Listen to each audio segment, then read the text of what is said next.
And we're in. Hello. We're in. Another new guest. It's me, everybody. It's, No one has any idea who you are. It's D-Money. It's D-Money. D-Money, like they like to call me. Oh, Darryl. It is. You know what? You're actually too loud. So you're the first person that we've had on that's too loud. There you go. Perfect. It just about like that. Shall I cut the balls? I'm holding this mic, and it's like a 12-inch big cock. Big, innit? This is why we want to, when me and Steph move, why we want to incorporate having microphone stands, because for the people that obviously don't know this fucking setup, we're having to hold the microphones in our hands because I don't actually have anywhere to put a fucking stand. Because I know you can get big stands, but it would be like fucking 6 foot tall and then down on your face like that. Whereas the other ones, like if you're down on your knees, sucking a massive dick. Of course, it's gonna be one of those. Not my first time. Or you got to like clamp them down, and it's the logistics of it doesn't fucking work. So we're resigned to having to hold it in front of our faces. Oh, but you should be absolutely fine. I feel fine. I'm excited. Good. I'm excited. I've got a what's the buttons boner. It's not a new thing. All your listeners get them. So just write in, say if you don't get it, and then I think you're actually classed as gay if you don't get a what's the buttons boner. This is gonna be great. This is gonna be absolutely great. I'm sweating. Sup of this mango loco. I stopped at the BP, didn't I had to get them in. You got these at the BP, did you? You paid premium for them? Nah, BP have a special offer. I know because I'm all over the special offers. Oh, Mango Locos. I've had far too many energy drinks in the last week. It's not good for you. Oh, sorry, mate. I would have got you in a... That's absolutely fine because I'll never say no. A little Purdy's super healthy water. Is that those little fucking metal kits? Yeah, like 17 quid for a fucking metal bit of bollocks. If you... let me... Darryl's would you say like a closet nerd? Yeah, I suppose I grew up when gaming sort of came out. Yeah, a long time ago when the ZX Spectrums were out and you were playing. Because there's a big old age gap between us. How old are you? Massive, 46. 46. Yeah. I'm 27. There's a gap. There's a bit of a gap. So I've been through it, but I suppose I was sort of classed as a bit of a jock, but closet nerd. Yeah. I mean, when I was a kid, I was a fucking specimen. I mean, I can run fast. I've got great hand coordination. I can run really, really fast. I mean, if I was in the Paleolithic times, I would have had so much monkey puss you just would not have believed. But that's not the case. This day and age, everyone likes a little nerd. I feel a little bit like 21 Jump Street, old Channing. Like, is that what you feel like? Yeah. Like I can walk into a shop and from no nerds will love me. I feel like from sort of experience with like people that we work with, I feel like when you first talk about the nerdy shit, or I say no, just the stuff that we do like gaming and fucking Lord of the Rings, Dungeons and Dragons and all that type of stuff, I feel like everyone who isn't in that world immediately hits you with all sort of like an offensive stance and like, I'm going to take the piss out of you for this now, until you get them like one-to-one and start talking to people about like Dungeons and Dragons and shit like that. I feel like most people have some form of affinity with gaming. Yeah, definitely. I suppose nerd, I think we like to associate with gaming and... but you can be nerd about anything, birds, that type of shit, trees. Yeah, pretty much. It's just you being really interested in your sort of hobby, and you take it a little bit too far. And then I suppose people hate it because that stigma, like you and Connor have chatted about it as well, but I suppose people that are nerdy in their own, if they're very one-dimensional, very nerdy in that, and it's sort of like, fuck, people just like, if someone talks to me about fungi for longer than 5 minutes, my brain switch, I'm like, fuck, what is this dude talking about? And if it becomes your life, then everyone's like, oh, what a dick. Yeah, this guy's boring. Yeah, and then they, you've got the nerds, super nerds that don't wash, and it's got like the Comic-Con nerds. Yeah, the Comic-Con nerds. But yeah, I should imagine we all know there's great nerds out there. Henry Cavill, mate.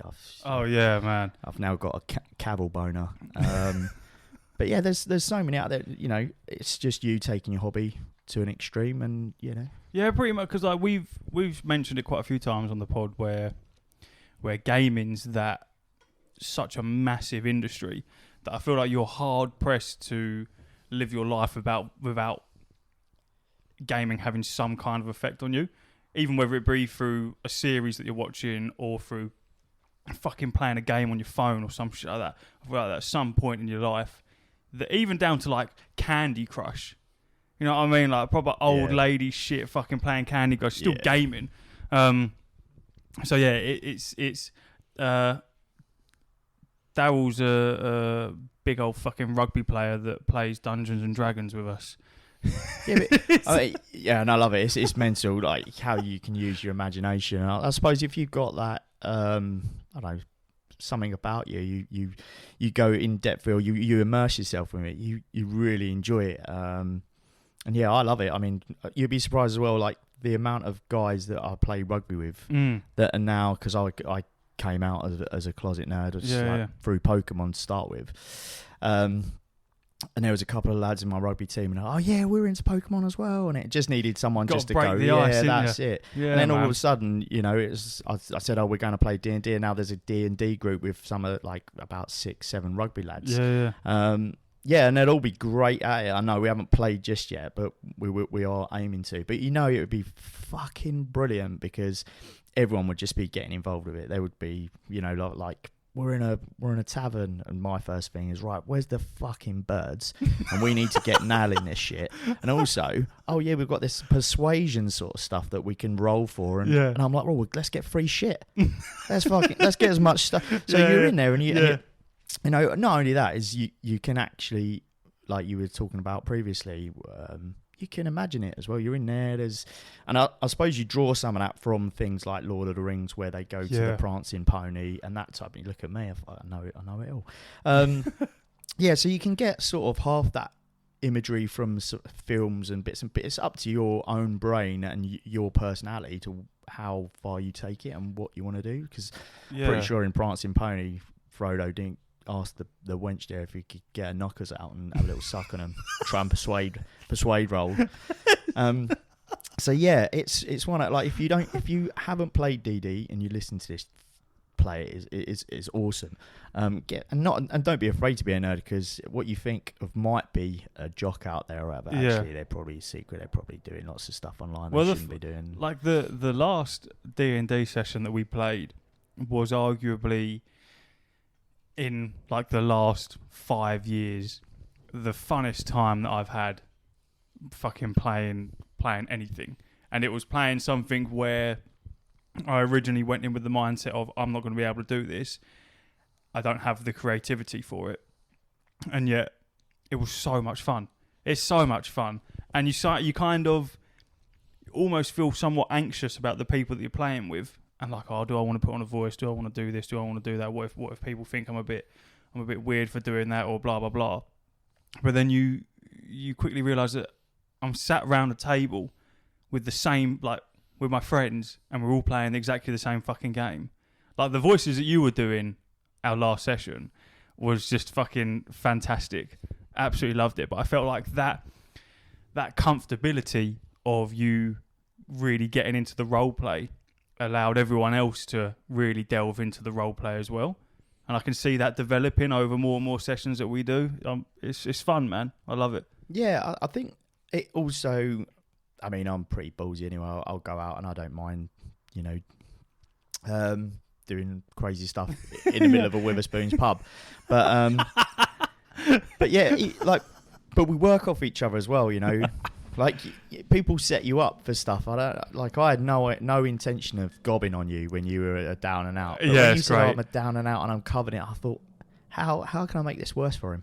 I'm going to spit on him. I'm gonna hock up a massive shitty loogie. Can you imagine? I've probably been travelling for days. Some dust up there. Yeah. I've probably been eating raw rabbit. There's a bit of fucking. It's all So yeah. So you, because you're setting a scene for yourself and others. I think it's a responsibility. But I think it makes you a much better D&D player if you engulf that as well. And actually now I'm in his head. I'm in his scene. But how can I add to that? How can I make that better? And I genuinely thrive off of other people like that. So the more you give, then the more I can give. Yeah, because that's what I want to. That's what I want to almost break that barrier of understanding that I'm not playing Druim the fucking fighter dwarf. I am Druim the fighter dwarf in that definitely. Moment, and that's where I can feel myself slowly getting into that. But I'm hoping the next couple of sessions is where I can really delve into, because when you watch things like Critical Role, when they're doing their sessions, you can just see that they're not them in real life when they're actually playing. Like, they are the characters that they've created. And I just feel like to have, obviously that's a skewed way to look at it though, because they're professionals. You know what I mean? Like, they're professional voice actors, or they're in that world, they are fucking top tier. So to then, for me as an amateur to look at that and go, well, why aren't I exactly like them? Like, it's never going to fucking happen. Not yet anyway. But it's definitely, it helps for the whole inspiration side of it. You know what I mean? Yeah, definitely. I think that's all. And as they've been doing it for so long, they've developed so many of what I've seen.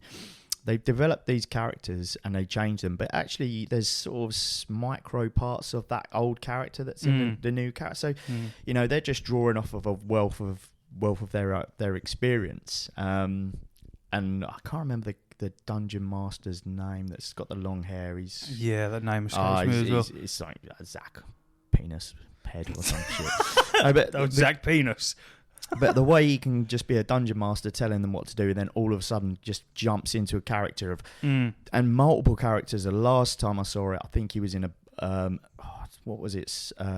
Like a meeting with something like probably around about 20 other characters. Two secs. Fantastic. Yeah, about 20, and he literally played 20 different characters, different voices, male, female, and it is impressive. But not undoable. I think I could now. You reckon you could do it? Yeah. Like what we got here, we got the monk. We've got like a little. It's a gorilla. Gorilla. Yeah. So you can be the gorilla, and I sit on this table looking out the window. Do you know what I mean? And then we've got who else? We've got what? There's a fish character. Right, quick, fucking wooden woman. Oh God. Being made of wood is fucking old. It's just so stupid. I love it. I love it. Yeah, so like you'll get there, Reese, and I will definitely play it and try and develop more and more. I've been thinking about maybe 2 other sort of characters that I want to do. Yeah, and I suppose like that's sort of nerdy, but you can get away with that. But I think what really hit me is when I went and bought a little minifigure and started to paint it, and then I was like, oh my God. This is it. Nerd. Like the nerd bolt of lightning has hit the tip of my penis. Do you have like a little magnifying glass to... Oh, yeah. I went out. Have you got the full set, yeah? I went the whole lot of painting, paintbrush, like fucking whatever. Have you finished one yet?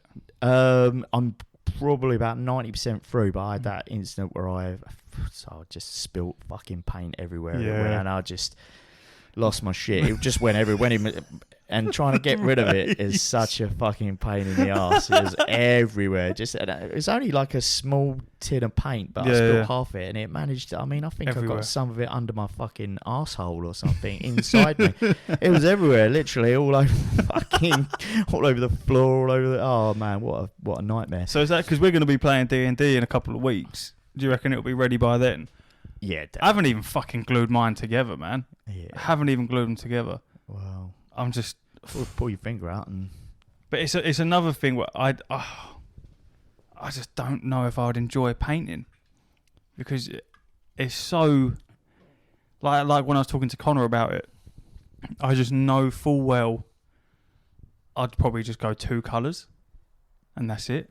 Yeah, I think we've jumped in balls deep, really, because we've got minifigures. I mean, that's so much detail on there and fine detail.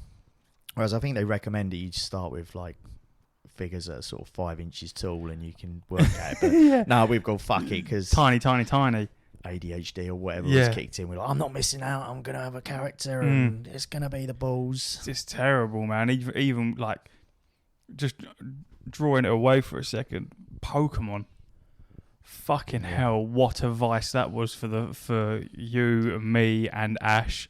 I know Connor narrowly escaped that fucking that little maybe a bit too kiddie for fuck me. That I mean, I suppose the difference between the three of us is that you actually play Pokemon. Yeah. Whereas me and Ash were just pure at that point, just gambling. Yeah.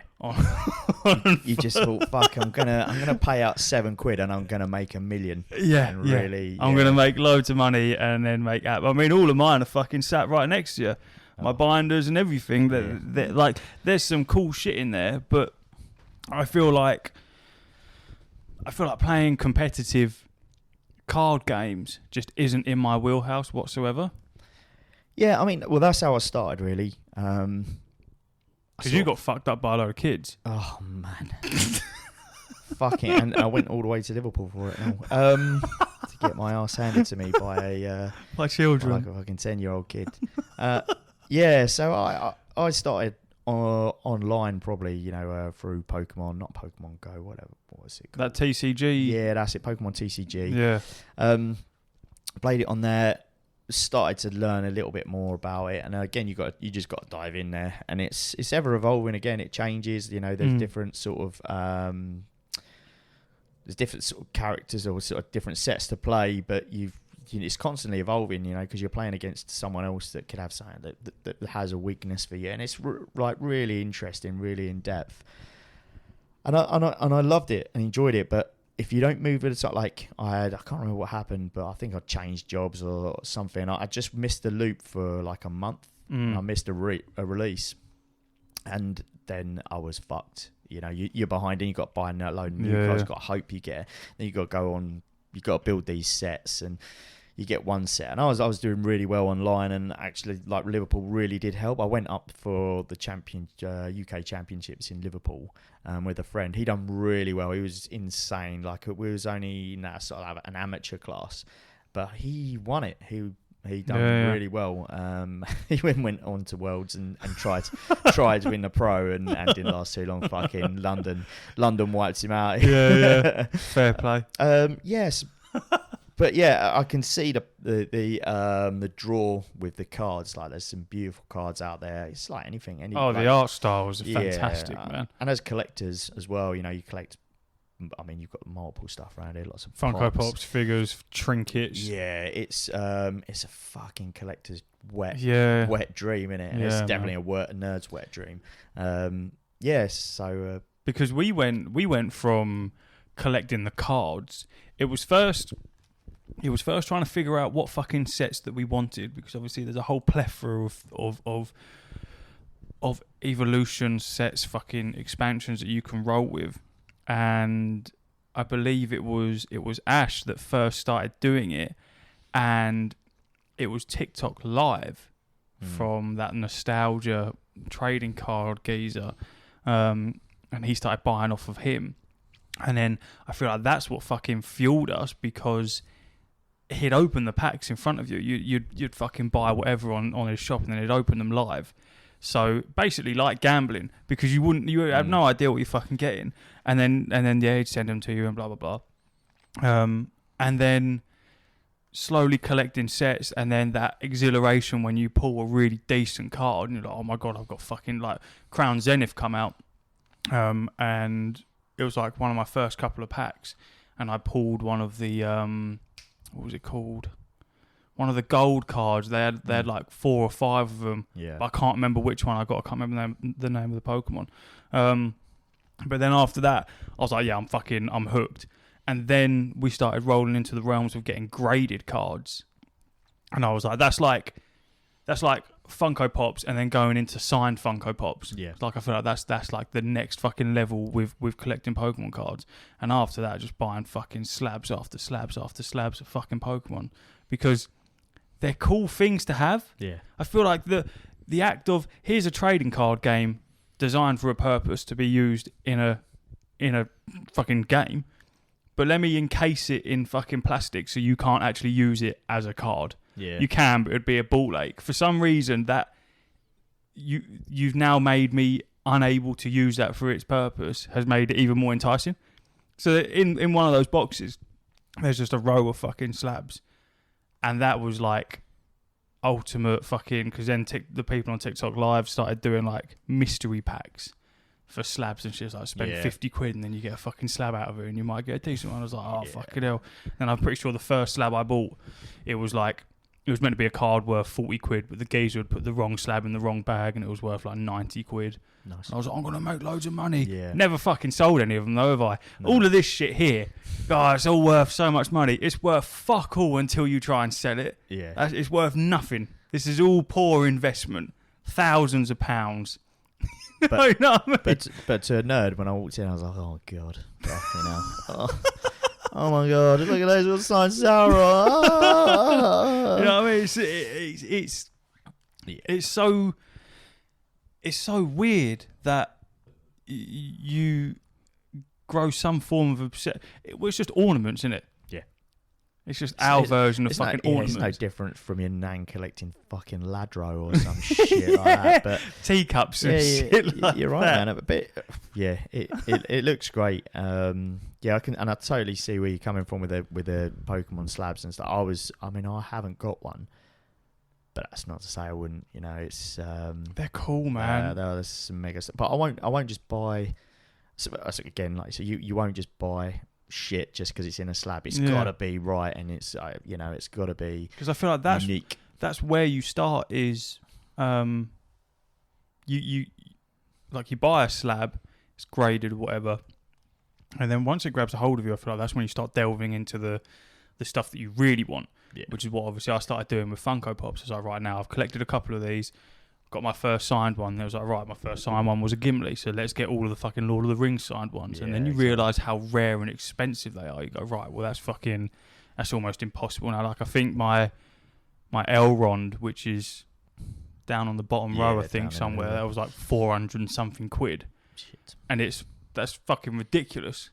But the thrill of collecting it, because this is sort of like the first stuff that I've ever collected. Yeah. With real adult money as well. So it's like, fucking bosh, have the money, have the fucking money. Going to things like Comic-Con. I never realised that Funko Pops were so big until you go to a Comic-Con and then you just realise that 90% of what everyone's selling is fucking Funko Pops. Yep. You know, this shit is mega. Yeah, there's it hooks you in big time. I'm not gonna lie. And as you say, like now, like probably about 80% of those Funko Pops you don't really give a shit about, but you are one on the hunt for the gem, for the chase. And you want like, fuck, actually, I want the decent one. £15, but I know it's gonna be 400 quid, which it ain't gonna happen at a Comic Con. I tell you that right out. But and then you go for the stuff that you like.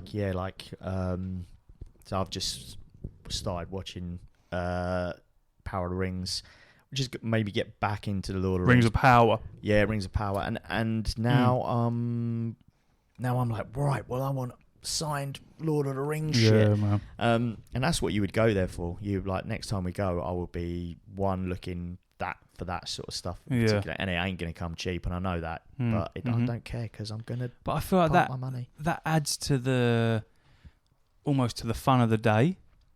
Because I'm sure there's another Comic-Con in October? Yeah. That we're all looking to go to. I'm sure that you can find a list of the vendors that are going to be there and maybe what they're selling. Not that I've ever bothered to look, but I find it quite a nice added feature for yourself when you're going to a place like that and you're like, right, I'm looking for something specific here. Let me quickly skim everything, but I'm looking for something specific, just to make the day a little bit more, not exhilarating because you're not running around fucking giddy because you might find something, but just that little bit more, especially when you go as a group, because I feel like times that we've been, go, right team, I'm fucking looking for a Balrog, fucking Comic-Con exclusive Balrog, and then everyone's just fucking eyes on everyone, fucking looking, everyone knows what everyone wants, and I just like that shit, man. Yeah, definitely. It's good fun, but yeah, we're going to a thing like Comic-Con, you've got to have a hefty wallet. Yeah, definitely. I've also been slightly, it is awesome, but slightly disappointed they haven't released any of those Comic-Con like Funkos. You know what I mean? Like, there's no like exclusive that we've been to yet where they've said, "Oh, this is a Comic-Con Yeah. 2030"? Yeah, every time. What, there has been? Yeah. Where? You Yeah, didn't every tell me. time. Every time. Where? Well, the Star Wars ones there was twice, I didn't go to Star Wars one. but I'm pretty sure the Comic-Con one they do. Oh, maybe they didn't. No, I can't. Maybe they didn't. Because I would have snapped that shit up. Star Wars, they definitely did. Yeah. Yeah, maybe the last Comic-Con they didn't then, because there wasn't an actual Funko booth. Nah, there hasn't been a Funko booth. No. Which is a shame. And again, a bit of a surprise. You think Funko would be all over that because they would make some mega bucks. Yeah, but I also feel like when you're most of the expensive stuff when it comes to Funkos is all the older stuff, isn't it? It's the pre-owned. It's the shit that Funko themselves aren't actually fucking releasing anymore because they've already released it. And I don't know. I really don't know. I kind like when we go in October. I don't think there's going to be anything specific that I'll be looking for this time round. Yeah. But you can't not look at Funkos. Can't afford not to look at those dice either. Oh, fucking hell, Aeroplane graded Jesus dice. Christ. Box. Fucking hell, the Comic-Con we went to, our main mission there was D&D dice. Let's get some fucking dice in. Let's get some dice. Let's And get something to hold it in. But I feel like in this case, we're not being ADHD with it, like with everything else. I feel like we're being quite smart with our newfound love for Dungeons and Dragons. Yes, let's get the minis. Let's just paint them. Let's play D&D. But we actually haven't done that many sessions. Yes, we need dice, but let's not buy fucking 30 packs of fucking dice. Yeah. But yeah, when we went to Comic-Con, every fucking stall was just selling dice, and I feel like it got to a point where they're all just so nice, but they're all the same fucking thing. Yeah. Just slightly different. So trying to pick something, exactly. fuck me. It's so hard. But I suppose that's what kept us going around and around and around. Yeah, like 6 or 7 times. Yeah, you still love it, and then you feed off each other again. It's like, oh yeah, I like that green scene. That I'll case. go green with my character that I'm thinking about. And yeah, mate, that's 60 quid. Oh, you give it to me now. No way. Yeah, I've got the money. That fucking the aeroplane graded fucking dice. Yeah, like 100 and something quid, or was it more than that? However much it was. Yeah, it was, like, it was I never 60 to 80 quid. I don't need this. But I think you said it's aeroplane grade. But yeah, what they ain't made out. Aeroplanes ain't made out of fucking gold, are they? Do you know what I mean? It's just aluminium. So you're telling me these fucking dice are just made out of the normal metal that you get. It's just aluminium. It's just light. That's all this is. It's just light. I think they weren't even light either. They were fucking heavy. I feel like that's fucking.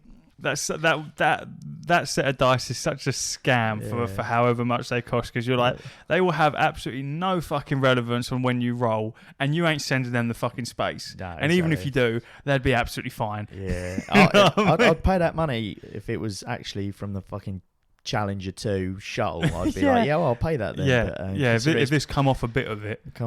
Consider it's probably come off an Ryanair fucking plane, which ain't worth shit. Can you imagine? Oh, Thomas Cook. Yeah.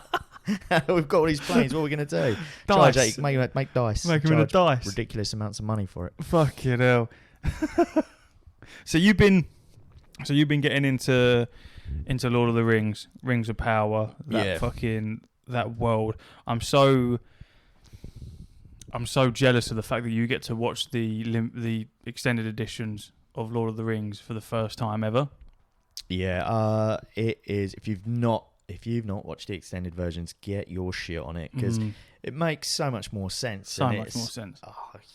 All right, it's 3 hours 58 minutes long, but mummy, we're nerds. What else are we going to do? Yeah, I feel like if you're sat there with the intention to watch the entire trilogy of Lord of the Rings, then the extra couple of hours is not really going to make that much of a difference. It's pretty mental. You get to see and hear so much, and it makes more sense. And I suppose right now is the right time to start watching it again, because you've got, as I say, the Rings of Power, which is a lot of the backstory, which it's hold it closer. Sorry, there you go. So which just makes so much more sense, and you can really immerse yourself into that. There's a big old fucking rabbit hole that you can go down with the lore surrounding Lord of the Rings, The Hobbit, the Silmarillion. If you really wanted to read into that, even just reading the books, because obviously they're different to the movies. Obviously, they all follow the same sort of path. Yeah. But there's details there that are different. I've never read the books myself, but it's always been something that I wanted to do. They're just so daunting because they're so fucking big. It's like, I've always like, as a kid, I've always argued, why would I want to read the book? I could just watch the movie. It's like, well, now that I'm older, sort of I know, because there's way more lore that they can portray in the books because they've got way more freedom than fucking on screen. Yeah, I mean, I've not read the books either, and that's why I think the Rings of Power is good for me, because I'm like, oh yeah, this is. I mean, there's probably people like, oh yeah, but they didn't follow this and they didn't do that, and you're welcome to that, absolutely. But again, yeah, I'm not going to read those books. I remember trying to read, like the first book, and it was so intense in the first like chapter. And I was like, "Fuck, it's this. too much. Fuck this shit." Because you can do the audio books if you. I know Connor listens to a lot of audio books rather than actually reading, and I've never actually tried that myself. But obviously they do it for Lord of the Rings, and I was tempted to start that, because I feel like all of us drive quite a bit for work. Yeah. So if anyone's going to be able to finish audio books and podcasts and shit like that, I feel like we've got a decent chance of doing it. Yeah. You're not just walking to work and then sitting in an office fucking with an audio book in the background. Yeah, unless I'm driving that fucking Land Rover, which is then which you've got barely got. It ain't even got a window roller. No grandfather clock in the dash. Yeah. You can put it in reverse and go backwards in fucking time. Yeah, it's a piece of shit. My back has only just recovered from driving that piece of shit. It sounds terrible when we fucking ring you and you're in that. Oh man, the window's clatter. It's got back windows like a slidey hatch that you could serve food from, and it rattles like a fucking cunt. And I know you hate it when there's any background noise as it is, but you should drive that bastard. Being on the phone with someone and hearing background noise is fucking hell. When it was you and Connor in that welfare van. Oh, again, yeah, that panel. Fucking hell, with that panel. Like that used to drive me up the walls. Yeah. Jesus Christ. Shit. It's just so fucking annoying. The simple things in life can make you fucking pissed off. Yeah, so, yeah, you're right. Audiobooks are a good way ahead. But I think, again, it's audiobooks, isn't it? It's another excuse. I feel like it's that weird in between, isn't it? I don't think there's anything wrong with audiobooks, but at the same time, okay. There's nothing like having a good old book and reading it and using your imagination, but you need time and you need that. Yeah. Because obviously I went, again, ADHD wise, went mental, and when I got into the World of Warcraft books, went and fucking, I think if you want to read the entire lore strict series, there's like 64 books, something like that. Really? And they're thick fuckers. And I like found the list of the audio you're supposed to read it in, and then asked Steph for like 2-3 months, went on a mad buying spree. I was like, I'm going to read all of them. Yeah. However, someone's told me there's a correct way to read them, so therefore that is now the law, and I must read it that way. So I need to now buy book number 1 through to 64. Yeah. And then I spent a long time going on Vinted, eBay, fucking looking anywhere to buy all of these books in the correct order. And I think I got to maybe like book 17 and have now just fizzled out. Yeah. I've only fucking read 2 of them. Got them. Got them. No space for them. Only read fucking 2 of them. But there's something about owning, having a book that's something to do with one of your hobbies. Especially something as big for me as World of Warcraft. To then have, because so many people that I play with are like proper nerds, like real decent people.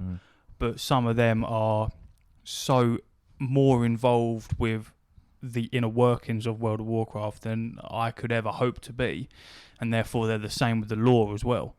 So they've read all the books and they fucking know everyone's names and why this happens and why people do this and blah blah blah blah blah. And having the ability to do that after trying to read the books is like fucking hell. Like that is an undertaking. Trying to buy the fucking things alone is ridiculous. Like some of these books are like over £100 because they just don't fucking make them anymore. And like I say, they're to the point where they started bringing out some of the books where it was like 3 or 4 wedged into one, rather than you having to buy the individuals. And it's just so much effort. But again, another cool thing. They'll probably be ornaments, to be fair. I probably won't even fucking read them. They'll just sit on a shelf and just look pretty. Fucking cool ornaments. It's just so stupid. Yeah. And this is all from gaming. Like when you, this is what I mean when we started at the very beginning. Gaming will get you at some point in so many different ways in your life, to the point where I'm a massive gamer, but now anything to do with gaming, you give me a ladle with Blizzard written on it. I want the ladle. I got no need for a ladle. I'm not making soup. Not pouring soup for people. I'm not pouring it, but I'll have that ladle, please. Yeah. You know what I mean? Like they've really, like with Star Wars fans, I could take a shit on the floor and spray Star Wars on it. Someone's gonna want it. Oh, totally. You know what I mean? Is it a 1 in 6? Shit. Yeah. What are the chances of me getting that one? No one else in the world. There's only 60 other people that have got that shit. Yeah. Oh, I've got that Star Wars shit. I need that shit. Yeah, fucking true, innit? It's and there are certain categories, like you said in previous podcasts, that Star Wars people will buy whatever. They'll buy it back. They'll be 70 odd years old, and they'll buy a Star Wars kids backpack. The minute you say that something's limited edition, that you haven't even got to prove to me that's limited edition. No. The collector's editions, I've got obviously the Assassin's Creed Shadows collector's edition that will come when that game releases. God of War Ragnarok, Mirage, like. I don't know how limited these are. It's not like they said they're limited edition, collector's editions, and there's only fucking 500 of them. They just said that these are the ones that are going to come out. But just that wording alone, like collector's edition. Oh, I need it. Give me that. Give me that. I've got no purpose for any of the stuff in here. No purpose. Probably only ever going to be my eyes and fucking a couple other people that'll ever see it. And I'll never sell any of it. But just trinkets, man, like a fucking magpie. Gaming magpie. Yeah. We've just been to Nerd Base and you spent, fucking 20 quid on shit that's probably going to go in the bin. Yeah, because guess what I had on it? Star Wars. And it had the chance of winning like an Imperial Guard and a Stormtrooper that, you know, and I just fucking bit it. And they do the smart thing of throwing the odds on the back of the box as well, like 1 in 73 chance, and you go, oh. So if you get it, you go, fucking hell, I got one of the rare ones, didn't I? One of the rare ones. What am I going to do with it? Oh, I love this. Yeah, nothing. Put it on my shelf. Yeah, I'm going to do absolutely nothing. Buy a LGTP QR, whatever they are, feather duster, and dust it off. That's as much as you're going to touch it and play with it. Yeah, it's a strange old thing, but once you're in it, you're in it, and you're fucking in it with the money as well. You know, you'd eat cans of soup for the rest of the year if you could get a Obi-Wan Kenobi signed Funko, which is probably what I've done, and I love soup now. I forget you've got one. Got so much soup I could do that fucking ladle that you got that you bought. It is. You can easily understand how, in terms of an industry, it makes the most money, because what was it we were talking about in a previous episode, that it's the film and music industry combined. Gaming makes more money by quite a lot than those two industries put together. And yeah, when you look at the things like the merch, even down to games now, 70 quid for a game is like the industry standard now. Even me being fucking 27, I remember when the standard for a game was about 30, 40 quid. That was like the norm. And most of the time you got a fucking physical game with that. Whereas a lot of times now it's a digital only format. And to be young and try and get involved deeply into gaming must be so arduous just because of how fucking expensive that truly is. Trying to get a PS5 when they first release, if you've never owned a PlayStation or anything like that, and that's your first console, fucking good luck. Yeah, you just gotta have fucking parents that are awesome. Yeah, or rich. But I feel like that's why people in our situation, when you get older and you start earning your own money and you're paying your own way through life, why if you've got a bit of spare dough, you start throwing it into the things that you weren't ever allowed to. Exactly. To get access to. Yeah, I don't know if I was telling you, but I was in Smith's Toys, and I ended up buying a Ghost from Call of Duty stand that you can put your controller on. Yeah. And I went to the counter, I looked behind me, and there's just all kids there. I'm like, I'm fucking 46 years old, still buying it. But then I smiled. I didn't feel embarrassed. I thought, because I've got the money, so fuck off, bitches. You can afford this. You got parents to rely on. I'll buy what I want when I want. Yeah. But it's great, man. Yeah. So I don't think you really. I don't know. Do you ever grow up like that or deny yourself that pleasure? Must be terrible, mustn't it? If you think I've got to pay for NCP parking during the week. I'm not gonna buy myself. I've got to pay my ULEZ. I don't ever see. I don't see gaming as something that's childish. I don't see what we do as childish anymore. I feel like I've also got to a point now where when I was younger and people would take the piss out of, especially being younger in school and playing World of Warcraft, that was just seen as like the penultimate of being fucking nerdy. So everyone would take the piss. If you and me were in school together, you were probably fucking taking the piss out of me. No. And I'd be crying in the corner. Without a doubt. Without a doubt. I mean, so I was a little bit nerdy, and I had a friend going through secondary school whose name was Jason Bater, and he was into Doom, on PC. I used to go around his house, and I used to think, we got on really well, but he was a fucking nerd.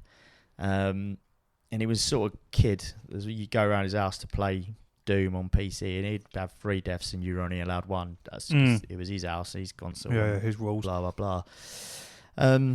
But yeah, I always remember, we got on really well. We used to go around each other's house, daily basis. And we sort of split up as friends a little bit after, or just before sort of the end of 5th year. I don't know what you class that these days for. But I always remember laughing at him and taking a piss out of him, not because he was a nerd, because when I walked downstairs to go home, I noticed on the side cabinet there was a letter, and it obviously come from his bank, and it said, obviously as a kid at those age, they call you Master. So it was Master Beta on his... They call you Master, do they? Yeah, you used to get a letter from your bank, Leeds Bank Building Society, Master Beta. Oh, Master Beta. That was it. I think that's where our friendship ended, because I would take the piss out of a little nerd. You was a horrible cunt after that, was you? Yeah. all them 3-to-1 deaths fucking got to me. I was like, why can't I have more than one? Yeah. But I definitely would have took the piss. I wasn't a bully by any means. I was sort of in the in crowd, but I wasn't a nerd. But I was definitely a sporty, outside type of player of all sports. I remember another gaming thing was we used to have BBC computers, and that was our IT. And I used to play, can't remember, a French game on turning droits, turning neuf, and that's his shit. And I remember looking out the window, and everyone's playing hockey and football, and I was like, I'd rather be out there than that's what I want to be doing. Yeah. Which is probably still kind of true nowadays, but I know the difference between I want to go and play rugby, or I want to go, but also I want that time of I want to immerse myself into a different world. Yeah. I feel like I'm at a point now where it's sort of, if anyone, not that I think we're beyond the point of people taking the piss out of you because you game. Plus, I feel like we're far comfortable in our own skins to like, I don't give a fuck if you want to have a go at me because I'm playing World of Warcraft or D&D. I don't care. Yeah. But I also like to explain it to people that don't understand it. I feel like that's why so many people still take the piss, because you go, no, like, you're taking the piss because you don't understand it. Yeah. So let me explain it to you. If it's then not your thing, then you crack on, you continue taking the piss, but I'm not going to care. But normally, those people that are taking the piss, once they understand what it is that you're doing and why you do it, tends to almost click and you go, oh, actually, no, they sound like they're actually having quite a lot of fun. And like with the D&D stuff, I feel like there's so many people where from an outside looking in, they'll go, that is fucking nerdy. I ain't ever doing that. I'm not fucking doing that. But when you actually get involved with it and you realise I'm just chilling around my mate's house with all of my friends and we're just fucking pelting dice at each other and then trying to fuck each other over in this weird, whimsical world that is sadistic and horrifying and lovely at the same time. It's that fantasy of just being able to switch off for a minute. Yeah. And be able to... If I want to fucking bury my axe in your head, I can't do that in real life, nor would I want to. It's not who I want to be. However, on a tabletop, Ashley Harris Prince, if I want to put my fucking axe in your skull, bang, I will. But I'm going to have to roll some dice for it first. It's only a matter of time, isn't it? No, we've got a truce going on. Oh, yeah. We've truced it out. Why are you winking at me? Oh. No, don't know. No, because he Oh. listens to this. He'll listen to this and he'll think that we've got a thing going I'm on. glad he listens to it because No. he hardly ever presents it. You leave him alone. Stop winking at me. No. Yeah, all right. No, we ain't. There's a truce. There's a truce on that, All right. and me and him ain't going to attack each other when it comes to D&D. All right. Another wink. All right. Yeah, no worries. Absolute Just bollocks. saying. He's mouthing to me. Ash is going to get a middle parting. No, absolute bollocks. We're going to go and do the Patreon now. All right, you fucking nerd bastards. Darryl, it's been an absolute pleasure. No. I'm sure people will listen to this and enjoy it. The pleasure's been all mine. I can't wait to go home and wait for this episode. And whilst I do that, I'll probably watch a little bit of transvestite porn.